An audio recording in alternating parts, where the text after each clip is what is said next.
une vidéo sur une proposition de délibération que j'ai déposée au conseil municipal d'octobre 2024 à Martigues, qui est c'est une proposition de motion demandant un référendum sur les engagements budgétaires au niveau du foot professionnel. Je fais cette vidéo avec une petite explication parce qu'il semble que ma proposition ne soit pas claire.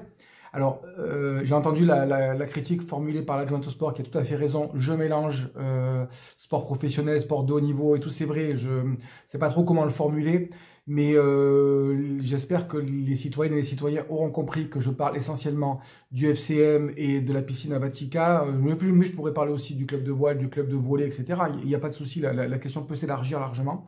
Mais moi, ce qui m'intrigue, si vous voulez, c'est depuis cet été. C'est comme un tournant qui a été pris sur le renouvellement du contrat de Lucas, de l'équipe de la team Lucas, à hauteur a priori de 200 000 € par an. C'est la dépense de 2,6 millions à l'époque du conseil municipal, mais là j'apprends cette semaine que c'est plutôt 3,4 millions qui ont été décidés par le maire et la majorité pour rénover le stade du Francis Turcan, puisque l'équipe de foot est montée en Ligue. Bon, en tout cas, il y a des raisons objectives à ces dépenses, je ne le nie pas, elles peuvent être pertinentes, ça je n'en sais rien, mais en tout cas je m'étonne du fait qu'elles soient toutes toujours passées sans débat, sans discussion. Ça pour moi c'est une problématique qui à mon avis en cache d'autres. Si on refuse de débattre là-dessus, c'est qu'il y a forcément quelque chose qu'il faut un peu masquer. Et donc l'enjeu de ma délibération, de ma motion, c'est pas est-ce que vous êtes pour ou contre la politique sportive menée à Martigues, qui est socialement très bonne. Je pense notamment au CIS, je pense aux clubs qui interviennent dans les écoles, dans les centres sociaux, etc. Il n'y a aucun souci là-dessus. L'adjointe au sport a absolument raison. Mais je m'interroge donc vous avez compris, sur la partie FCM, Avatica, etc. Et ma proposition n'est pas donc de qu'est-ce qu'on pense des politiques municipales qui sont menées sur le sport. D'ailleurs, si on me posait la question, je répondrais qu'elles sont plutôt bonnes. Maintenant, ma question, c'est de demander aux Martégal et aux Martégots, est-ce que oui ou non, en vue de l'élaboration du budget 2025, qui va être particulièrement contraint, notamment par les mesures prises par l'État et aussi par un budget qui est serré de toute façon avec l'augmentation de l'énergie, etc., eh bien, est-ce que les Martégal et les Martégots n'y gagneraient pas à se faire inviter par le maire et par la majorité dans le débat et qu'ils puissent donner leur opinion? Voilà. Donc, c'est juste un référendum. Est-ce que dans le budget 2025, on aura encore de l'argent qui va être dépensé pour le sport de haut niveau, le sport professionnel, je ne sais pas comment l'appeler. Voilà, parce qu'il va y avoir des choix qui vont être faits très vite, très bientôt. Et quand on va voir que il va y avoir des associations qui vont avoir des budgets réduits ou des investissements qui pourront pas être faits dans tel ou tel endroit, peut-être qu'on devrait se poser la question maintenant, en fait. Voilà. Et donc, qu'on devrait plutôt poser la question aux citoyennes et aux citoyens. C'est l'objet, je le répète, de ma motion. C'est donc ouvrir un référendum municipal. C'est une proposition d'ailleurs que nous avions inscrite dans le projet de mandat, le programme qu'on avions fait en 2020. C'était celui d'instaurer, vous savez, c'était 2020, c'était juste après les Gilets jaunes. Et donc, il y avait ce truc-là de dire, oui, on prend en compte aussi cette exigence citoyenne très forte dans le pays et dans notre ville, qui est que les citoyens soient sollicités, pas à la marge, pas sur des petits trucs qui sont sollicités pour des choses importantes. Et voilà, je pense que les élus de la majorité, en mettant toutes les clés en main, moi, de mon côté, je vais continuer à faire vivre cette idée qu'il est nécessaire d'obtenir un référendum. Donc, c'est la première vidéo, mais il y en aura d'autres. Mais en amont, je voudrais vous engager quand même les élus de la majorité à essayer un peu des fois de sortir de la logique du vote de groupe obligatoire. Je dis ça parce que je sais que c'est ce qui va se passer. Et bien essayé, bien essayé. Bien sûr, je continue. Regarde. Par contre, si c'est possible de ne pas me couper la parole parce que c'est déstabilisant, vous comprenez, voilà. Dans l'histoire, il y a des tas d'élus qui ont parfois pas voté comme le demande leur groupe. Évidemment, on peut penser à ceux qui ont refusé les pleins pouvoirs à Pétain, ou des Simone Veil, par exemple, heureusement qu'elle n'a pas suivi la droite à l'époque. Mais plus récemment, par exemple, M. Daréville, vous-même, à l'Assemblée nationale, vous étiez contre, par exemple, le projet de fin de vie, alors que c'était la consigne de votre groupe. S'il vous plaît, vous voulez bien procéder au vœu alors vous dites votre vœu, et puis on y va.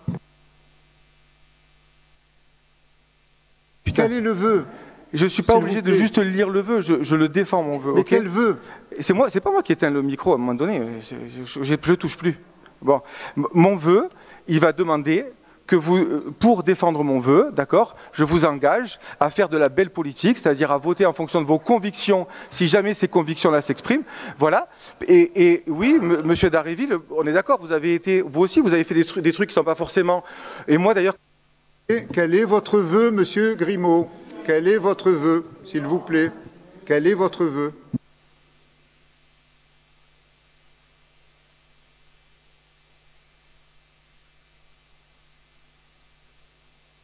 Il sera allumé, ma foi. Réfléchissez. Si vous arrêtez de couper mon micro, il sera allumé. Voilà. Je ne le touche pas, regardez. Je mets les mains en l'air. Je ne touche pas le micro. Monsieur le maire, donc votre pouvoir de police, évidemment, si jamais je dis quelque chose de raciste ou d'injurieux ou quoi, vous pouvez m'interrompre. Mais sinon, vous ne pouvez pas décider du contenu de ce que je dis. Donc, je dis ce que j'ai envie. Et ce que j'ai envie de dire ce soir, c'est que je vous engage, les élus de la majorité, à faire de la belle politique. Moi, quand j'ai écouté le discours de Pierre Dharréville à l'Assemblée nationale, qui était contre ce que moi je pense en plus, ce que la gauche pensait à cette époque, je me suis dit, tiens, voilà un homme de conviction qui défend des positions qui, même si ce ne sont pas celles de son groupe, elles sont valables. Parce qu'on les défend avec envie. Voilà. Et ce soir, je vous engage à voter comme des Simone Veil, comme des Pierre Dharréville, pas comme des Playmobil. Voilà ma première motion. Première motion, il s'agit d'un référendum pour le sport local. En fait, vous les avez tous en main, donc je ne vais pas les détailler, mais l'idée est la suivante. Je pense... Excusez-moi, il y a beaucoup de brouhaha derrière, si c'est possible, merci, je vous remercie. Je comprends que ça vous gêne aussi. Pardon. La motion pour un référendum local sur le sport.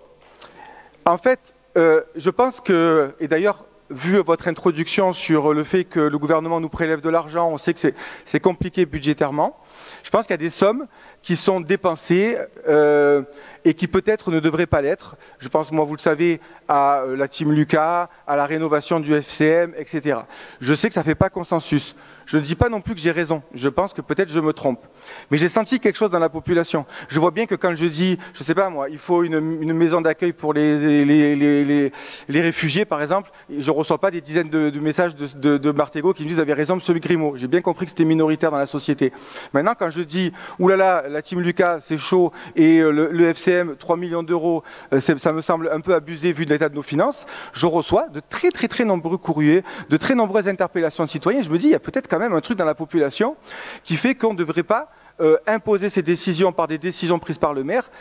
Alors, qu'il n'y ait pas de débat dans notre assemblée sur ces questions, écoutez, j'en ai fait mon deuil, mais ma proposition, c'est qu'on interroge les Martégal et les Martégo avant l'élaboration du budget. Et comme nous avions dans le projet municipal de 2020 la mise en place d'un référendum d'initiative municipale, je propose qu'il soit fait sur cette question et que nous demandions aux Martégal et aux Martégo. Peut-être que j'ai tort et que la majorité des Martégo diront « Ah oui, nous on kiffe Lucas et le FCM, il faut absolument le rénover ». Et je dirais « Ah, c'est bien, vous aviez pris la bonne décision. Mais peut-être pas. Et comme j'ai un doute, je vous soumets cette question et donc je propose, et c'est pas moi en plus, d'après la loi, qui aurait la main sur ce référendum, c'est vous, monsieur le maire. Donc vous le savez, c'est juste, je propose que ce soir, le conseil municipal, on se dise, tiens, et si nous n'avions pas plus peur de la démocratie, et si nous demandions l'avis des Martégal et des Martégo sur le sport? Est-ce que c'est possible d'avoir votre vote?